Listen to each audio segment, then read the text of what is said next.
नमस्कार दोस्तों, कैसे हैं आप सब। स्वागत है आपका प्रियंका क्रिएटिव्स में। और यहाँ पर आपके रोज़मर्रा के ज़रूरत की चीज़ों के बारे में जानकारी मिलती है। तो आपको अगर ये वीडियो अच्छी लगती है तो आप लोग चैनल को ज़रूर सब्सक्राइब कीजिए। और आज का हमारा टॉपिक है जो तुलसी माता के ऊपर फल लगा हुआ होता है उसका क्या उपयोग होता है और उसका कितना महत्व है। वैसे तो हमारे समाज में तुलसी के पौधे का बहुत ज़्यादा महत्व होता है और हम लोग उसको बहुत ही पूजनीय मानते हैं। इसे देवी लक्ष्मी के समान ही सुखदायी और कल्याणकारी माना जाता है। तुलसी इतनी पवित्र होती है कि भगवान विष्णु इसे अपने सिर पर स्थान देते हैं। बिना तुलसी के पत्ते का अगर आपके घर में शालिग्राम भगवान है या कृष्ण भगवान है या विष्णु भगवान है तो उनके भोग का महत्व नहीं माना जाता है। ऐसा हम सभी जानते होंगे। जो भी ये जरा भी धर्म से जुड़े हैं और पूजा पाठ में विश्वास रखते हैं उनको ये पता होगा कि बिना तुलसी दल के भगवान का भोग नहीं लगाया जाता है और उसका महत्व नहीं माना जाता है। भगवान ग्रहण नहीं करते हैं उसे। तुलसी हमारे स्वास्थ्य के लिए भी बहुत ज़्यादा फ़ायदेमंद होती है। ये इम्यूनिटी बूस्टर होती है। जिस घर में तुलसी होती हैं और जहाँ लोग नियमित प्रातःकाल तुलसी के दर्शन करते हैं वो देवी लक्ष्मी की कृपा पाते हैं। ऐसे लोगों के घर में जो लक्ष्मी जी हैं उनका वास होता है। पुराणों में कहा गया है कि तुलसी आपके आसपास के वातावरण को पवित्र करती है, जिससे नकारात्मक जो एनर्जी है ना हमारे घर के आसपास वो ख़त्म हो जाती है और लोग कम बीमार पड़ते हैं।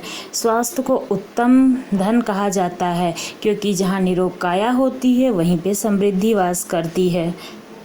तुलसी के साथ साथ उसकी मंजरी अर्थात जो उसका फूल होता है उसका एक विशेष महत्व होता है। इसके बारे में मैं आपको जानकारी देना चाहती हूँ कि स्कंद पुराण में बताया गया है, तुलसी यस्य भवने प्रया पूज्यते त्याग नपो सृष्पम कदाचित यम किंकरा। जिस घर में तुलसी का पौधा होता है नियमित पूजा होती है वहाँ यमराज का प्रवेश नहीं होता है। यानी ऐसे घर में लोग कम बीमार पड़ते हैं। शास्त्रों में हमारे बताया गया है कि तुलसी के पत्तों के साथ तुलसी की मंजरी जो होती है उसका बहुत महत्व होता है। तुलसी की मंजरी को भक्त नियमित रूप से भगवान विष्णु को अर्पित करते हैं, उन्हें हमेशा मोक्ष की प्राप्ति होती है। शास्त्रों में यह भी कहा गया है कि तुलसी के ऊपर मंजरी आ जाए तो उसे तोड़कर भगवान विष्णु को अर्पित कर देना चाहिए। तुलसी माता को जो मंजरी होती है यानी कि उसके जो फूल होते हैं वो दुखी करते हैं और इससे उनका विकास नहीं हो पाता है, इसलिए उन्हें हटा देना चाहिए। और हटा कर क्या करें, उसको भगवान विष्णु को अर्पित करें। उससे आपको बहुत ज़्यादा अच्छा महसूस होगा और जो विष्णु भगवान है वो हमें स्वर्ग के रास्ते में ले जाएंगे और हमें मोक्ष की प्राप्ति होगी।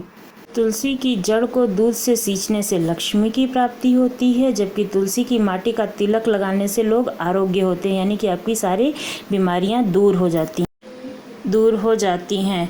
आपका जो शरीर होता है वो आरोग्य और तेज की वृद्धि की तरफ अग्रसर होता है, ऐसा शास्त्रों में हमारे बताया गया है। तुलसी का जो पत्ता होता है वो वात पित्त और कफ तिरोग नाशक का जो है वो हटाने वाला होता है और हमारा इम्यूनिटी बूस्टर होता है। दोस्तों ये बात हमेशा ध्यान रखें कि कभी भी तुलसी के पत्ते को रविवार को नहीं तोड़ना चाहिए। तुलसी के पत्ते को एकादशी के दिन भी नहीं तोड़ना चाहिए और जो एकादशी का व्रत करते हैं उन्हें वो द्वादशी को भी तुलसी का पत्ता ना तोड़ें। तुलसी के पत्ते को हम 7 दिन तक अपने पास रख सकते हैं, वो पूजनीय मानी जाती है। लेकिन अगर हमारे पास तुलसी नहीं है तो उसको गंगा जल से स्नान करा के हम भगवान विष्णु को अर्पित कर सकते हैं।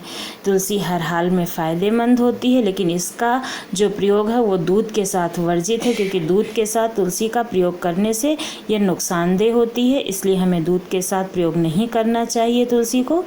बस ऐसे ही तुलसी का पत्ता खाएं या काढ़ा बनाकर पिएं। हमारे भगवान विष्णु के, कान्हा जी के, शालिग्राम भगवान के प्रसाद में तो भोग लगाना ही चाहिए तुलसी जी का, तभी वो भोग हमारे भगवान को समर्पित होता है। आपको ये जानकारी कैसी लगी ज़रूर बताइएगा। दोस्तों चैनल को सब्सक्राइब करना बिल्कुल भी ना भूलिएगा। इसी तरह की जानकारी के लिए आपका बहुत बहुत धन्यवाद।